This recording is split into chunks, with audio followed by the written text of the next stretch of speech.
आदरणीय संत समाज,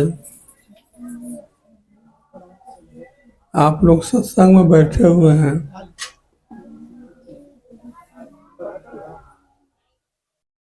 आप लोगों को देखकर मुझे भी देखकर जो सत्संग से प्रेम नहीं रखते, सत्संगी नहीं है, उनके दिमाग में जरूर बात उठती है, यहाँ क्या हो रहा है, कौन चीज है। लेकिन जो सत्संग का रस ले चुके हैं, उनसे पूछिएगा तो कहेंगे कहने की चीजें नहीं है।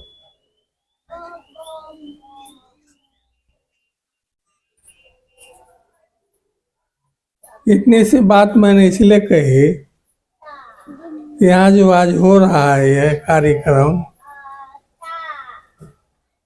कह सकते हैं कि सरस्वती पूजा के अवसर पर हो रहा है, अथवा और कुछ हो सकता है।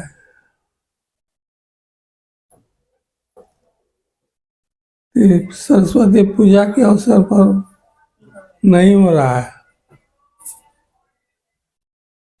शिवनारायण स्वामी के एक शिष्य थे सदाशिव, ऐसे 5 शिष्य थे, लेकिन सदाशिव सबसे आगे थे। सबसे आगे किस मानी में थे?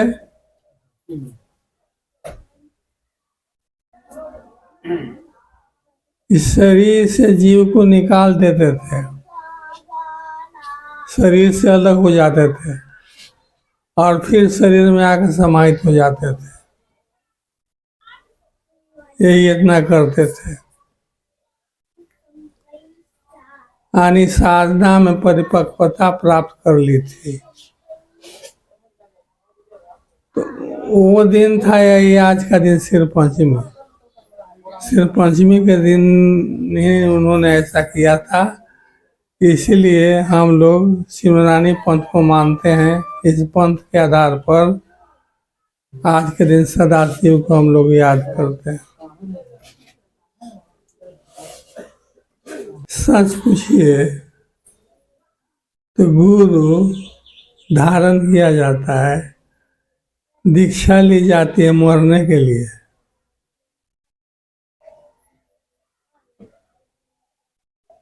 मरने का मतलब होता है कि शरीर छोड़ करके जाए तो फिर शरीर में न आवे।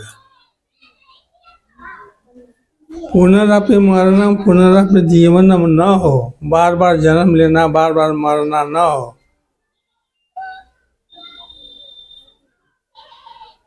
मुक्ति प्राप्त करने के लिए दीक्षा लेते हैं। इसकी युक्ति गुरु बतलाते हैं, इसलिए गुरु महिमा अपार, जगत में गुरु महिमा है अपार।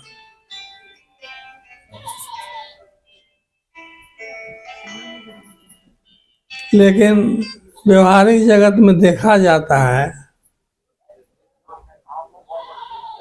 दीक्षा लेने के पहले बड़ी उमंग रहती है,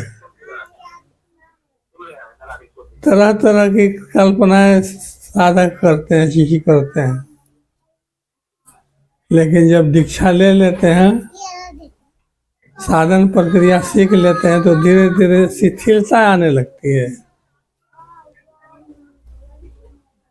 और यह साधना में सबसे बड़ी कमजोरी है।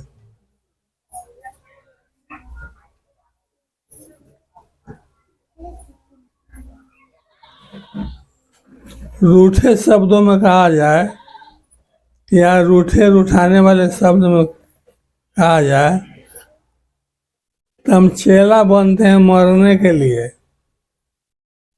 स्वीकार कर कहेगा कि वो मरना पड़ेगा, चेला बनोगे, तैयार होइएगा।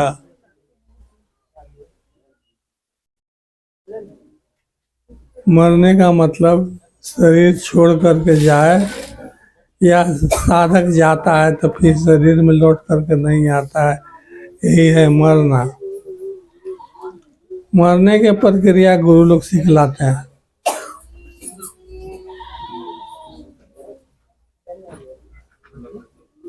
साधन धाम मोक्ष कर द्वारा ये हमारा इस शरीर है, इसी में साधना की जाती है और इसी में मुक्ति प्राप्त की जाती है। इससे अलग हट करके कोई कहता हो कि हम मुक्ति प्राप्त कर लेंगे या प्राप्त करते हैं, तो ऐसा नहीं है।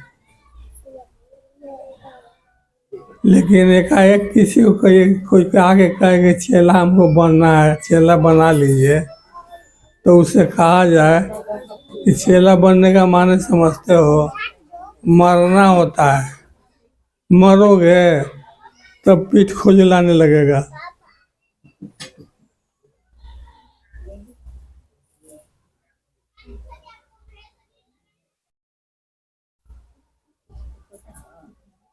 मरने से हम डरते हैं,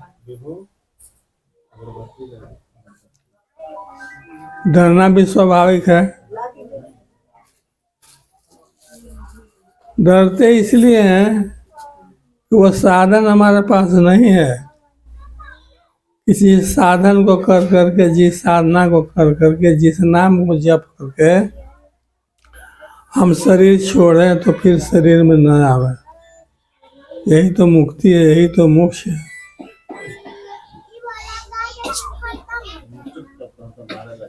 व्यवहारिक जगत में देखा जाता है,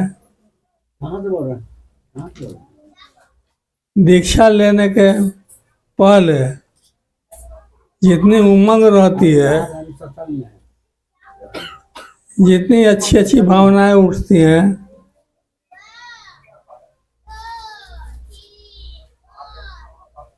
साधना सीख लेने के बाद में साधक शिथिल होने लगता है।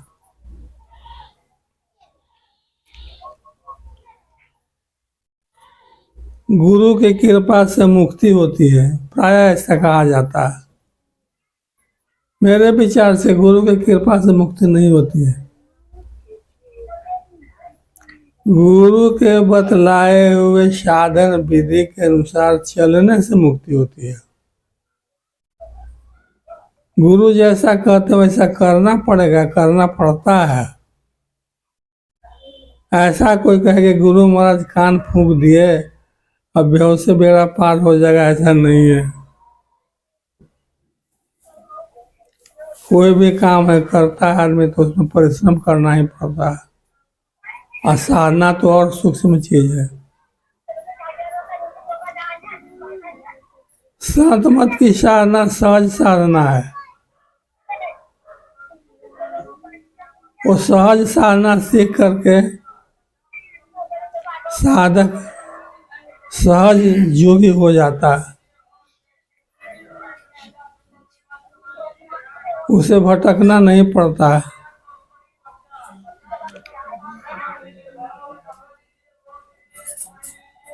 साधना के क्षेत्र में, मुक्ति के क्षेत्र में, मोक्ष पाने के क्षेत्र में भटकना नहीं पड़ता है, सिमटना पड़ता है। हमें सिमटने की क्रिया सीखनी चाहिए। गुरु महाराज सीखने ही की प्रक्रिया बतलाते हैं।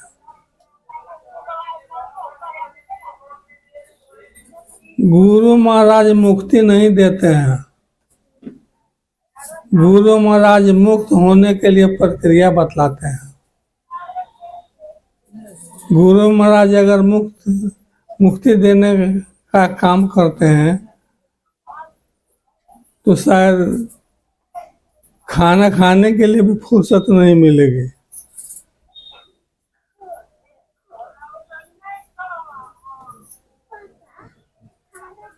हाँ, यह सत्य है कि मुक्त कैसे होया जाता है, मोक्ष कैसे प्राप्त किया जाता है, आत्मा और परमात्मा का एकाकीकरण कैसे होता है, यह गुरु बतलाते हैं।